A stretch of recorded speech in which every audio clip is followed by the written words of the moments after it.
Hi, I'm James Naylor Green, professor of Brazilian history and culture at Brown University and the national co-coordinator for the U.S. Network for Democracy in Brazil. This program is part of the Democracy Observatory and is supported by the Washington, Brazil office. This is Brazil Unfiltered. Today, I have the pleasure of welcoming Celso Rocha de Barros, who is a Brazilian sociologist and political scientist. He received a BA in political science from the State University of Campinas, a master's in sociology from the same institution, and then a doctorate in sociology from the University of Oxford. Since 2015, he has been a political columnist for the Folha de São Paulo. Celso, welcome to Brazil Unfiltered. Hi. Hello, James. It's a pleasure to be here. Great. So before we dive into the details of the elections, I wanted to remind our readers that on Sunday, October 2nd, there was a general election in Brazil for the presidency, governors, a third of the Senate, and all of the lower house and state legislators. Voting is obligatory in Brazil, and in the presidential and gubernatorial elections, if no candidate gets 50% plus one vote of the valid votes cast, there's a runoff that will be held on October 30th. Now, prior to the election, President Jair Bolsonaro questioned the electronic voting machines as a way of undermining a possible defeat, insisting that there could be a basis for fraud. When the final results were in on Sunday, former President Luiz Inácio Lula da Silva received 48.4%, or 57 million votes, to Bolsonaro's 43.2%, which represents 51 million votes, and Lula has a 5-point lead. In other words, if the voting turnout remains the same and there's a trend for there to be a smaller turnout in runoff elections, then Lula, who has 6 million votes in the lead, needs approximately 1.5 million votes in order to win. Bolsonaro's party and his supporters did quite well in other races for governor and Congress, creating a situation that if Lula wins, he will have a relatively hostile Congress and a large minority of the population against him. So, Celso, what is your initial reaction to the election results? Well, I think what became very clear is that the right wing is still the dominant force in Brazilian politics. Some of us expected to be an ideological shift accompanying Bolsonaro's growing in popularity, but that didn't happen. He's not a popular president, but the right wing is still much, much stronger than the left. We expected more senates from the left, more senators from the left to be elected. We expected some very, very radical right-wing fascist candidates to be defeated, and they actually won, especially for the Senate.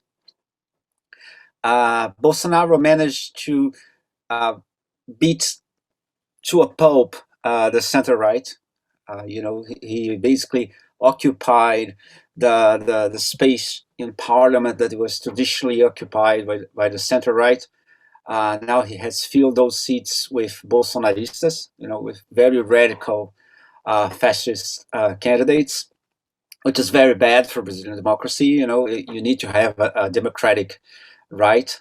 And right now, by far, the biggest decline in the congressional vote was the traditional right, the sort of the PSDB, so moderate, pro-market crowd. So for those of our listeners who might not know all the details, and there are 32 political parties in Brazil, 28 of which are in Congress, the PSDB is the Party of Brazilian Social Democracy. It was a split off of the Brazilian Democratic Movement and founded by, among others, former President Fernando Henrique Cardoso. And so it was originally kind of a centrist party that has moved to the right in political alliances. It dominated the state of São Paulo for many, many years, and as Celso was pointing out, it lost many of the seats. I was really looking at the elections of people for the Congress, and several people, including people who were senators and vice governors, lost. I mean, it was really a massacre for them. So, okay, so there's a lot of things to talk about today. First of all, let's talk about polls, and I was following the polls very closely. The two most respected pollsters, Datafolha and IPEC, which are the gold standard, had very accurately placed Lula consistently at around 58. In the last few days, a surge to, 48, and was a surge to 51, 52. And so there was a notion that he would win in the first round of the elections. And Bolsonaro was hovering around 34%, not going any higher than that. I think maybe 35 in one of the polls. Suddenly, on election day, he gains 8 more points. What's going on there? Well, this is a matter of debate in Brazil right now. There's a big buzz on social networks and among political commentators about this. Actually, there are some schools of thought right now. Some people think that since we didn't have a census on 2020, as we used to have every, on 10, on 20, 30, round years, maybe the samples of the polls were wrong, because they usually plan the sampling process based on census data. Mm-hmm. So maybe the data is wrong. Maybe we don't really know, let's say, how many of what's the share of the Brazilian population that is evangelical Christian, or what's the share of the Brazilian population that is in the lower middle class. This is a very big debate among pollsters on whether you should sample more people from this lower middle class sector, which some pollsters believe that has been growing systematically through the years, while others think that had remained kind of as a stable share of the population. So there's also a whole debate about methodology going on. The most accurate pollster in Brazil last weekend was Atlas, which also apparently did very good in the American elections. And they have a very complicated methodology that includes big data techniques and machine learning, and a combination of presential and online interviews. It's a very complicated thing that apparently has captured the results much better than the traditional pollsters. What happened is they always gave Lula with a very good chance of winning in the first round. On Friday, they gave him 50%. On Saturday, it was 48.9 or something. But the main difference is that they always said that Bolsonaro would have a higher share of the vote. So they were right.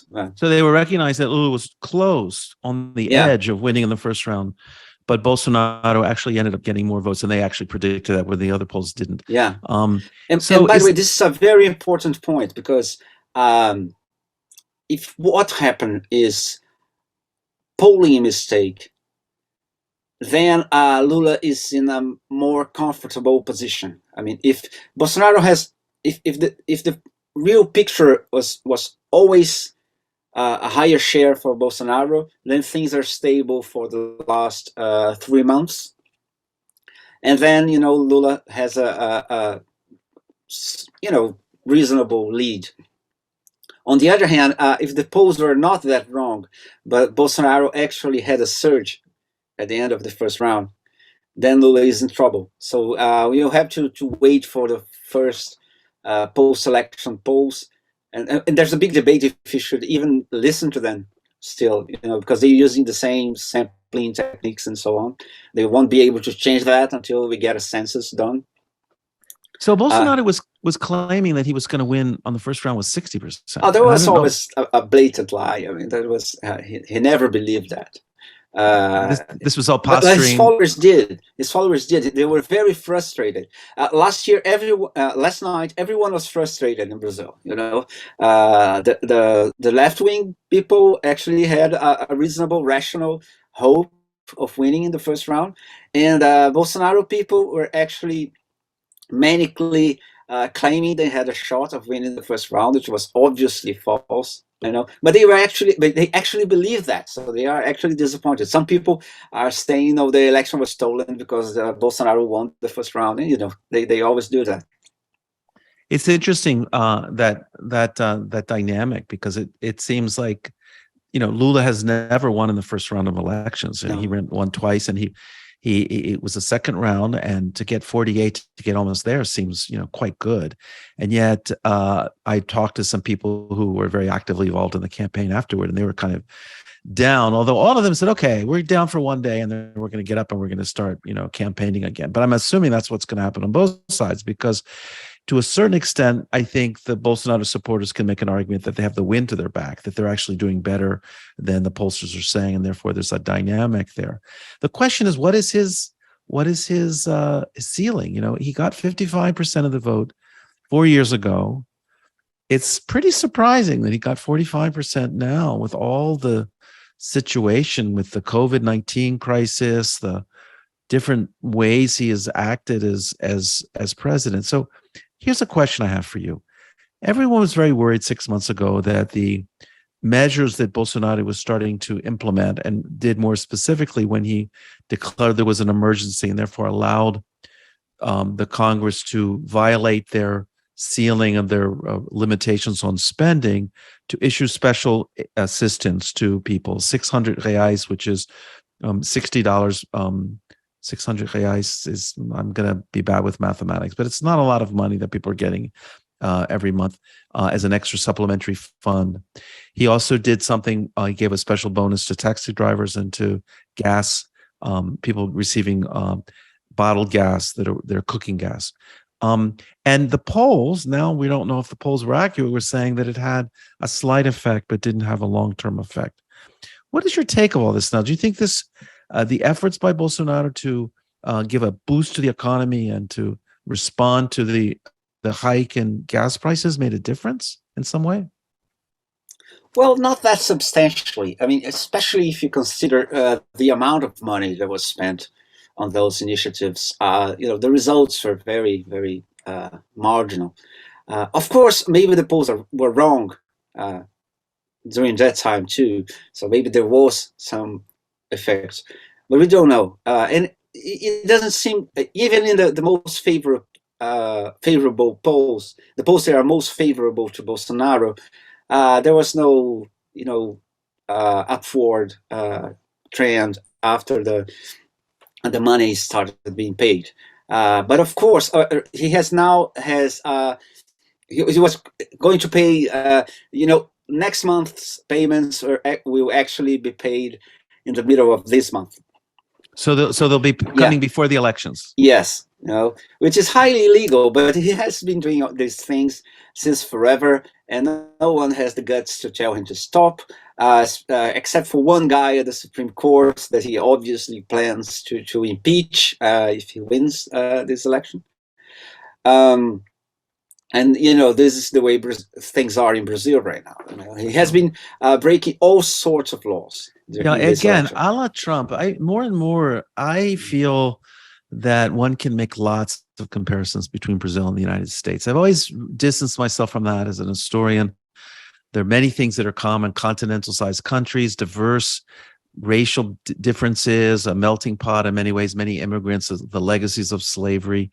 Many, many things are similar, but many things are different. Yes. But in this political climate, there's more and more similarities between Brazil and the United States. Before we get on to what we might think will happen in the next month, I wanted to talk more about the election results for the presidential race. So there were two other candidates beside Lula and Bolsonaro, not really known outside of Brazil. One is Ciro Gomes, this is the fourth time he ran for office, for president. He was a part of the Lula government from the northeastern state of Ceará, where his family has been politically very powerful. And I think he's been through 5 different political parties in his career, if not more. And he represented historically the left-wing nationalist sentiment of the party to which he currently belongs, the Democratic Labor Party, who hails back to Getúlio Vargas, the former president of Brazil, João Goulart, who was overthrown in 1964, and Leonel Brizola, who was a very charismatic governor of the state of Rio Grande do Sul in the south, and later a very strong candidate for president when he returned from exile. And yet, in the election campaign, Ciro Gomes had a very strange tactic of attacking both Bolsonaro and Lula as two evils, neither of whom could be supported, and that only he would be the savior of the country. How do you understand that whole process of Ciro Gomes? Well, it's not easy, and there's also several schools of thought on that. But I think it's like this. He expected Lula to do very well, and he expected Bolsonaro to do very badly. And he knew that he couldn't beat Lula, at least in the first round. He couldn't take Lula's place in the second round. So what he tried to do was to pose as an anti-Lula who could actually beat Lula in the second round. He was hoping that Bolsonaro would do so badly that the Bolsonaristas will actually. It does seem strange, but he expected them to vote for him instead of Bolsonaro, because at a certain point he expected Bolsonaro to be polling much worse, and then this share of the electorate who is very, very anti-Lula would have to find another candidate, and he would be there for them. It was a very bold strategy, Right. but it became very soon. It became clear that it had not worked, and that's a very, very big understatement, because it worked in this election. As you said, his fifth time running for president, and by far this is his worst result. I think it's his fourth time for president. Fourth time, let me see, 98, and it's fifth, fourth time, yes. But it's the fifth party that he's belonged to. Yes, he loves to go. And he never had such a bad result. This strategy backfired very badly. Yeah, he went from 9 points to 3 points, and is kind of out of the running. He's announced that he's not planning to run for president again, although we'll see how long that lasts. Yeah. And he had to think about what he's going to do next. So what do you expect to happen? Do you expect he's going to support Lula? I think he might. He said he wouldn't, because, as I said, he was trying to get the Bolsonaro vote for him. Once again, a very bold or a very insane strategy. Perhaps both. Yeah, of course. But since the election was closer than we thought it would be, I think there's a chance that he might. If Lula now had a 20% lead going into the second round, it might be good for him to position himself as to the left of Lula, so that in a Lula government he might lead the leftist opposition. And maybe Lula would lose some votes, but then he would just move from 20 to 15, which is also good, and Bolsonaro would still be beaten, and he would emerge as the leftist leader, the leader of the leftist opposition to Lula. But right now the election is much closer. So if Lula loses 3 points, he might lose, and I don't think Ciro is going to be as irresponsible, enough to avoid supporting Lula, even if it will look very bad for him. But that's what you have to do, because right now I think we're probably going to talk about this. Bolsonaro had such a good election for the Senate. He has managed to elect so many fascists to the Senate that if he wins the second term, he will have the votes to impeach Supreme Court judges. So if he does that, then Brazilian democracy is in really big trouble, and Ciro knows that. So the stakes has just become much higher. No, I was going to talk about Simone, but I actually want to go on and ask you a question. You're a political scientist, sociologist, very smart guy. I've always been hesitant to call these people fascists because of the very specific context of what fascism was in Italy and then in Germany and other places in Europe. And yet there's a consolidation of a far right, which is proto-fascist, neo-fascist, almost fascist. Why do you use the term fascist? Well, do you know Jason Stanley, the guy who wrote what's the name of the book? I don't know the English name of the book. It's a book about fascism, and he was in Brazil in 2019, and he told me that he always calls this new far right authoritarian populists fascists, And some people say, no, they're not fascists. They're the alt-right. And he said, that's such a clever marketing initiative, to call yourself an alt-right. It sounds like you're a Seattle band, And I think he has a point. And I mean, of course, I mean, it's all also a debate of the philosophy of history. Should we draw analogies or something? But I think you might call fascist a mass movement that is authoritarian, that involves the cult of political force,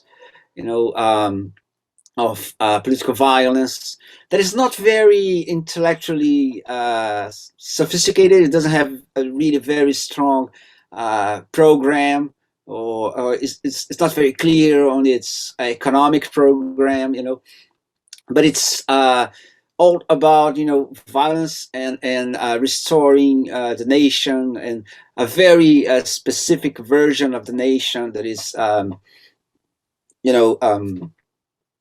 closer to traditional patterns of marriage and sexual behavior and so on and so forth.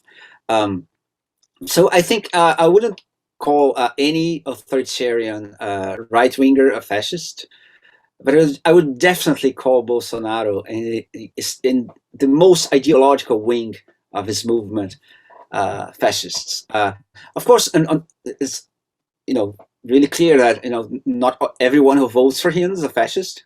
Definitely not. Most politicians who support Bolsonaro are not fascists. They're basically opportunistic, rent-seeking politicians. Bolsonaro won the election. He has money to spend. He has money to give away, and so most of the state governors and members of Congress who support Bolsonaro support him for opportunistic reasons. But now he has managed to increase the size of his ideological wing in Congress. And I mean, if you're missing the mark when you call them fascists, I assure you that you're not missing it by much. Interesting. So let's talk a little bit about the other person who actually did better than Ciro Gomes. Ciro only got 3% of the votes, but it's Simone Tebet, who comes from an agribusiness family and a family of politicians. Her father was a governor, and she rose in the political life of her state, Mato Grosso do Sul.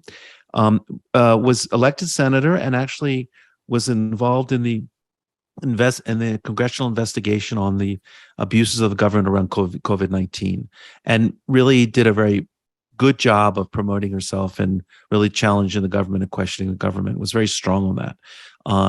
Unfortunately, this investigative commission has its report filed, and nothing's happening around it at this point, because there was no intention for it to go anywhere and to actually make serious charges against Bolsonaro for his treatment of the COVID-19 pandemic. And then she got the nomination of the Brazilian Democratic Movement. And again, for our listeners, Brazilian Democratic Movement was actually a political party from the period of the dictatorship. It was the opposition. It went through many phases. Sometimes it was more militantly oppositionist. Other times it was much more moderate. And then after the transition to democracy, it grew exponentially and controlled most of the governorships and the state legislatures for the longest time, and then has really shrunk to be a party much more conservative in Congress, much more interested in getting its members elected to the Senate or the House or the state legislatures in order to channel government resources to specific areas, specific cities, or specific politicians. So it has a fame for being very opportunistic. And Dilma Rousseff invited the MDB to her coalition in order to have a working majority in Congress. And so the vice president was Michel Temer in the 2 terms. And then the second term turned his back on her and stabbed her in the back, actually, and was involved in the process of impeaching her and then becoming president for a while. So Simone presented yourself as a critique of Lula's government and also of Bolsonaro. She got from 2%, she went to 5 in the polls and ended up at 4%. And now the question is what she's going to do. Do you have any insights on that? And how do you see that whole She dynamic will support going Lula. She made it fairly clear in her post-election comments that she would not, remain out of the fight, that she would join the fight. And she said she would join the fight for democracy. So, everyone understood that she would support Lula. She's a very qualified politician. She's a very smart woman. She did a terrific job at the Parliamentary Commission. She's a sort of a centrist figure. She might be the best representative of the best debate tradition right now in Brazilian politics. This sort of center-right with some degree of support for social policies, for poverty alleviating measures. She's also clearly a Democrat, and she's not morally conservative or anything. She's just, the pro-markets kind of person. And she also, by general agreement, won every single presidential debate this year. She did very well in the presidential debates. Presidential debates are very complicated this year. The last one was actually a circus, which included a fake priest. So, Right. Yeah. But still, she did very well. She got this sort of narrative about being the one who was actually talking about real problems instead of political fights, And she found some people who were actually enthusiastic about this. And unlike Ciro, she managed to retain a significant part of her after the last debate, in which she did pretty well, she went to a secret 7 percentage points in the polls. She ended up with 4 or 5, I don't know. I think 4%, but she didn't lose much, unlike Ciro. So, she has a kind of a core of voters who actually admire her. And I think Tebet might be very, very important, because the kind of person who likes Tebet usually don't like Lula. So if she supports Lula, I think she might transfer him. Let's say she transfers him half her votes. That's very good. And that might be enough for victory. So what does Lula need to do now? If you were his political advisor, what would you advise him to do in the next 28 days, 27 days? He'll have to make a lot of deals. Because the main problem is that now we also have the second round at the state elections. For governors. For governors, yes. Those who didn't get a majority, right? Yeah. And those are more favorable to Bolsonaro right now, because he has the strongest candidate in São Paulo, which might be where the election will be decided. And he had just elected the governor of Minas Gerais, the second biggest state. So that's his best hope. I mean, if his candidates do well in the second round of the state elections, that might lead Bolsonaro to close the gap. So in the case of Minas Gerais, which in Brazil, the political tradition is as goes Minas Gerais, so goes the presidency. Yes. This is someone like Ohio in the United States. Exactly. And the person who was reelected, a man named Zemo, who was from the New Party, which is a party basically talking about neoliberal policies and market economy. He trounced the PT-supported candidate, the former mayor, Calil, the former mayor of Belo Horizonte, in the race. And it was thought that he might silently support Lula in some way, but he declared today, I just saw this on Twitter, that he's going to support Bolsonaro. And so Bolsonaro has an edge of a popular governor who just got elected, who won't be running in the runoff, so he can actually spend the time supporting Bolsonaro in the election. And I think it's interesting because it really does show the way that the country truly is polarizing. whether you like it or not, there's really two sides. It's almost like, even though Brazil has 28 political parties that are vying for elections, it really only has two serious blocks. That's and the it's case, much like yes. the United States with the Republicans and the Democrats. And in one party, you have all these different factions. But now in the Republican Party in the United States, you have one block. It's the Trump block, and everyone else has been silenced. And now the right is dominated by far by Bolsonaro, as is the left by the Workers' Party, even though there are 9 other political parties in the coalition. So besides Tedici and the MDB, Ciro Gomes and some members, or perhaps the Brazilian Labor Party, the Democratic Labor Party that might endorse Lula, I'm expecting them to do that also in the next day or so. What else does Lula need to do to win this election? Well, first of all, he'll have to... his dream scenario is the following. In Rio Grande do Sul, the most southern state of Brazil, there's going to be a runoff between moderate PSDB candidates and a Bolsonarista candidate. And for some of our listeners, the moderate PSDB candidate is Eduardo Leite, who declared his homosexuality as an openly gay man. He has a partner, and he was the former governor. He resigned in order to run for office. He did support Bolsonaro in 2018 in the elections, but he's now distanced himself, I think not for any ideological reasons, but just because I'm not sure why he distanced himself. He never made it really clear. And he's running against, and why don't you explain his opponent? Right now, he's running against Onyx Lorenzoni, who is a really terrible guy. He's one of the most outspoken Bolsonaro supporters in the, terrible strategy of fighting COVID. He's a very low quality,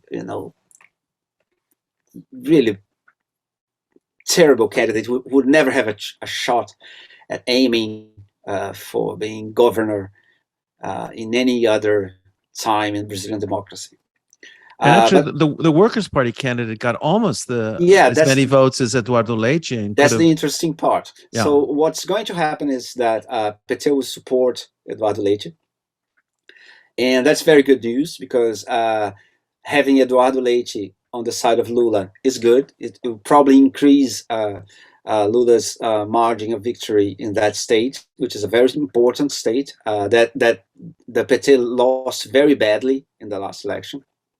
It used to be very strong in Rio Grande do Sul, and that's the good news. But the dream scenario was to make a trade with PSDB, to say, I'll support you in Rio Grande do Sul, and in exchange, you support us in São Paulo. Because the PSDB candidate finished third in São Paulo. So his support might actually help the PT candidate, Fernando Haddad, to win the state. If Haddad wins the state, that's a close deal. Lula is going to be president. Yeah. So again, background for people: Fernando Haddad, a former university professor, law professor, and philosophy professor, who was the Minister of Education under Lula's first administration and did an amazing job of expanding the public university system in the country. Later was the mayor of the city of São Paulo, and then was Lula's vice presidential candidate. When he was jailed, he then ran for president and came from far behind to get 45% in the second round of the elections, although Bolsonaro did win with 54, almost 55% of the vote. So he now is running for governor, and he's actually trailing by a little bit against Tarcísio, who is the candidate of Bolsonaro, who is the Minister of Transportation, not from São Paulo, and some people find that to be very annoying because he just registered to run for office there. And in a famous episode, a journalist asked him, where is your voting station? And he couldn't tell where he was. He said, I think it's in a school or something. Which was a very bad look. Yeah. Because he had never voted in the state of São Paulo, exactly. So, if in that case, if this kind of deal is made between the Brazilian Party of Social Democracy, which you have to understand. I mean, for anyone who doesn't fully follow Brazilian politics, this was a party that dominated the state of São Paulo. Lula's vice presidential candidate, Geraldo Alckmin, was the governor of the PSDB for many years. And they lost, and this is the first time that they will not control the state, regardless of who wins. So Fernando Haddad has this possibility, if he gets the backing of the PSDB candidate, to really bring the vote along and win. So that's the second part of Lula's strategy. What else is Lula going to need to do to win? Well, the other part is tricky. Because at the same time that he has to make these alliances with right-wing, with the moderate right-wing, he'll also have to gain ground with poor voters who used to be his voters and now are Bolsonaro voters, mostly Christian evangelicals. That's a very tough crowd. They are very, very right-wing, and they have a very, very well organized political structure. One of the biggest churches actually has a political party, just for their candidates, and they are very, very strong. And they mostly were responsible for making Bolsonaro president in 2018. Now, Lula doesn't have to win them all. He doesn't have to win half of them. He doesn't have to win 20% of them. But it would be very nice if he won, like, say, 10%, an additional 10% of the evangelical voters, who are usually, in terms of social class, close to the Lula voter. They are usually poor. Sometimes they are not that poor, they are not, starving or anything, but they are clearly poor people, But they have very conservative views, and the Bolsonaro movement has done a very good job of convincing them that the left will make all their kids become gay, and force all their daughters to have abortions, and all those kind of things. And and this is very, very strong. So what is Bolsonaro going to do? What is he going to do to win this election? He's got to pick up at least 6 or 7 million more votes, assuming that the abstention or the lack of mobilization to the polls is kind of equal between people who supported Lula who don't show up and people who support Bolsonaro don't show up. If that's equal, and we have no way of knowing that, he needs to pick up 6 million plus votes in order to surpass Lula. So what is he going to do? How is he going to make that happen in the next 27 days? Well, I think his strategy has basically 3 steps. First of all, winning São Paulo. If his candidate wins the state, there's a good chance that he will also bring him some additional votes. Also, he needs Zema in Minas Gerais to do a lot of campaigning for him. And now, this is not very clear. We're not sure if this is going to work. First of all, Zema won the first round, so he's not campaigning for himself any longer. So even if he says that he's supporting Bolsonaro, if he doesn't, tour the state and go to small towns and campaign for Bolsonaro, we're not sure if he's actually going to switch that many votes. But Bolsonaro is counting on him to do exactly that.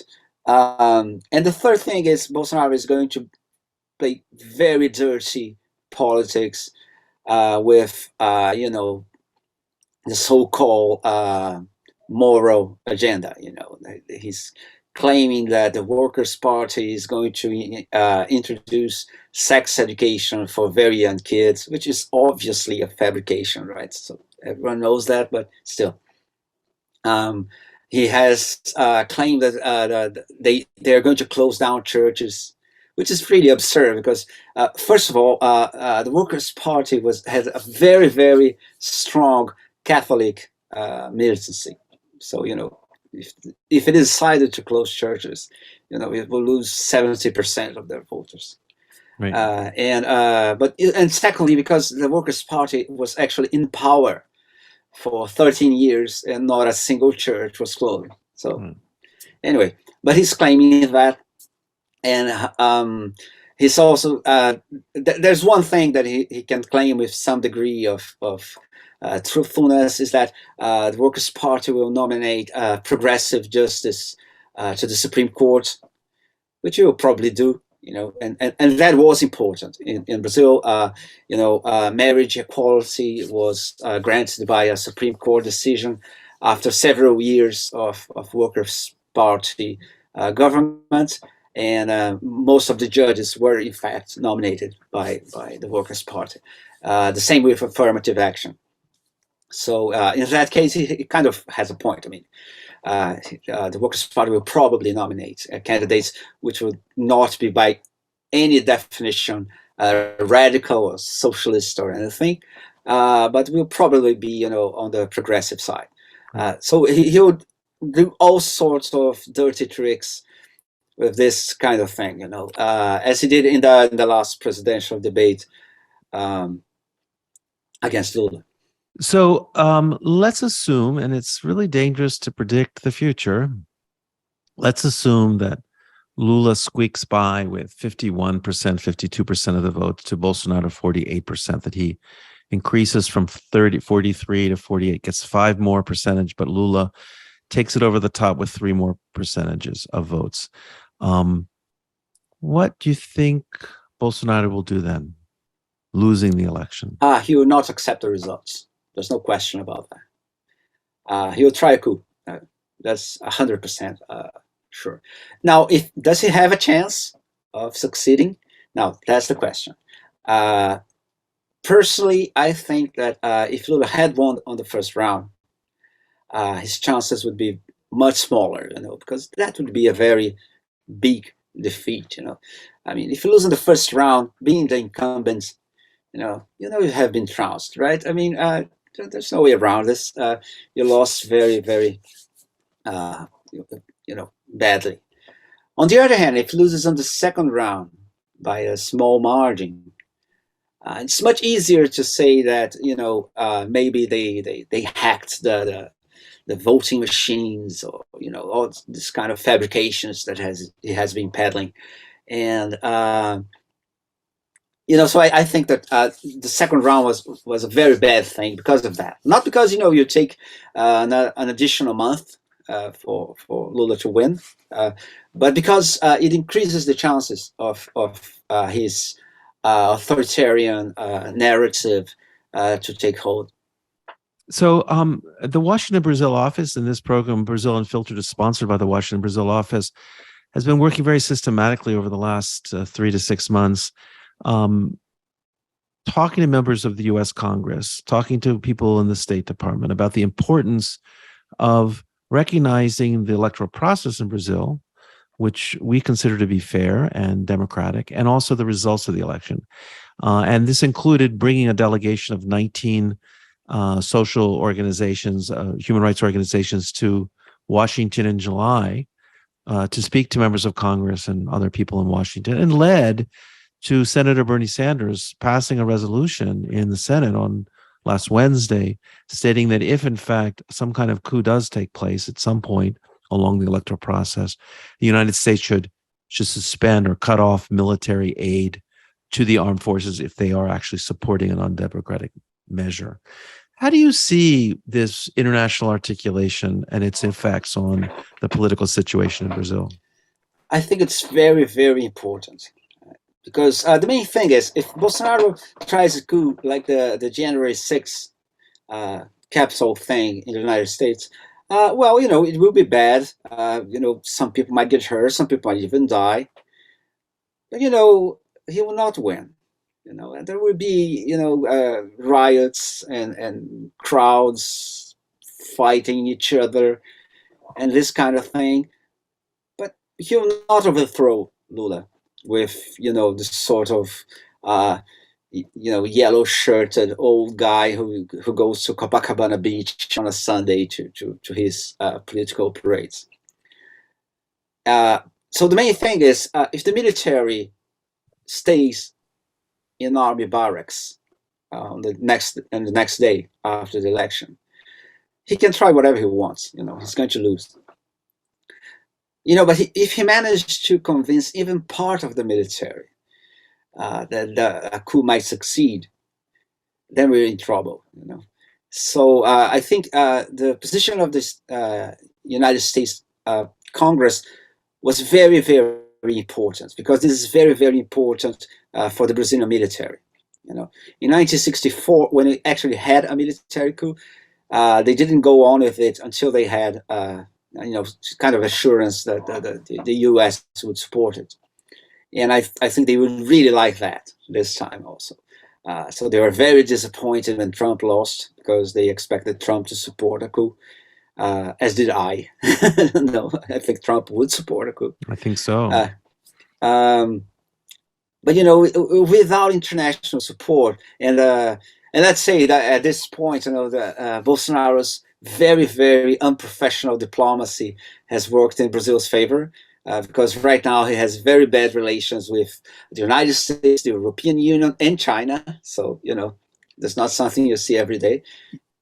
So this sort of thing, I think that's the kind of thing that the military will take into account when posed with the question, should I support a coup? Trump endorsed Bolsonaro, and then later today claimed that he was partially responsible for his victory. But it was really amazing, because his declaration was at the seat of an airplane, so his private jet, I guess. And he was saying, Bolsonaro has done an amazing job on the economy and is one of the most popular people around the world. I'm saying, like, where? In Hungary and in Russia, perhaps, but not anywhere else. I mean, really, it's probably the most... I am 100% certain that whoever asked him to do that, to do to record that message, ask him to say specifically that, because there's everyone here knows that Bolsonaro is highly unpopular amongst Western leaders. Let's not forget that our finance minister is actually on the record saying that Emmanuel Macron's wife is ugly. So right. That's not something you see every day. It's just insane, And all the diplomats talk to journalists and political science saying, "What the hell is this? Who is this guy?" It's just insane. And so, and apparently, internal polls in the Bolsonaro campaign said that is one of his weak points, and that's why they sent him to the Queen's funeral and all that. And so they asked Trump to record that, because he actually didn't have any message of support, and Lula has several. It's really amazing, and the statements were just outrageous, that what I heard today and yesterday. So we're not going to have a chance in this broadcast, but I'm going to bring you back later to talk about some other things, but especially the Congress and the composition of the far right of the Congress was going to be very difficult for the Lula presidency. But I wanted to ask you a last final question. Like, are you optimistic? What are you thinking? How are you feeling about the next month and what the results might be? Actually, I have no idea, because we're in the dark here, because we don't know if polls can be trusted. So that's a very bad feeling. So I mean, if you told me that Bolsonaro has closed the gap to 1 point, that's very bad. But now we know what we have to do. We have to cut up even broader deals and alliances. We'll have to go to the streets and campaign and so on. But not knowing what is actually happening is very bad. We've never been in a situation like this when we're pretty sure that the polls will not work in the second round. And that's very strange. That's unheard of in Brazilian elections. So right now, for instance, as I told you, I don't know if the surprising Bolsonaro result was actually a surge. And in that case, I'm pessimistic. I think the surge might go on and close the gap, and then Bolsonaro might win. Or if he has always been that strong, and the polls were wrong. That second scenario is by far the best for Lula. Because if you look at the polls, there's one thing that they got right, apparently. Things have been very, very stable throughout the campaign. It's almost as if the campaign didn't matter. The numbers were just the same every week. It was very funny to look at political journalists trying to squeeze some new information, every week, and say, well, no, there's a small percentage point here, Right. and a small thing within the margin of error, but sometimes it was excruciating to look at them. And if that's the case, then I'm optimistic, because I think things will remain stable if that was the case before. I have one mathematical question, and you could see earlier I was not able to convert what 600 reais was into dollars. That's why I'm an historian and not a social scientist. Is it 120? Thank you. I think it is. I think you're right. Thank you. I'm just really bad at math. I freeze up. But where did this 8 points come from? I mean, if you look at Datafolha, and they say they're wrong, and Lula consistently is 48. He goes to 51. So the 2 points are there. But where did they come from? First of all, we have these in Brazil. We have this two classifications, which is how can I translate that? It's brancos e nulos. It's people who spoil their ballot and people who annul their ballot, and there are two different ways of doing it. Yeah, that's it. And the number of those votes was much smaller than expected.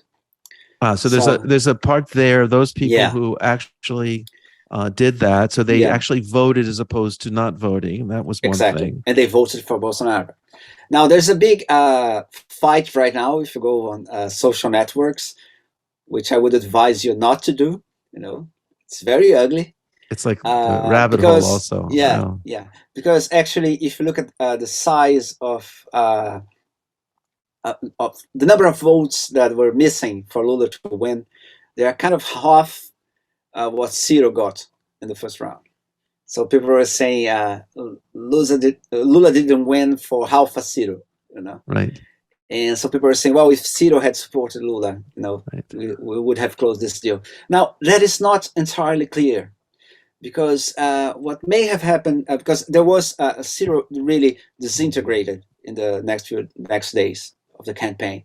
And some people are saying these people actually voted for Bolsonaro because Ciro had such a strong anti-Lula, rhetoric, which was part of that insane strategy we talked about earlier, that maybe he converted his voters to Bolsonaro. And, the Ciro is being hammered right now for that. But we actually don't know if that happened, because maybe those votes went to Lula, and Lula lost some votes to Bolsonaro. Maybe the white votes, the no votes, moved to Bolsonaro. We still don't know that. It will be years of research debate to get this. And maybe Lula's numbers were lower, not 58 and 48, and the Ciro's votes took it up to 48. Exactly. It's hard to know. Exactly. Yeah. I would love to spend more time with you, because this has been delightful. Since I first heard you give a talk at Brown University, which was brilliant, it's been wonderful to know you and to work with you. I'm definitely bringing you back when your book comes out. When is your book on the Workers' Party coming out? I think in 2 weeks. Wow. I cannot wait to buy it and read it. And bring you back to Brazil Unfiltered to talk about that.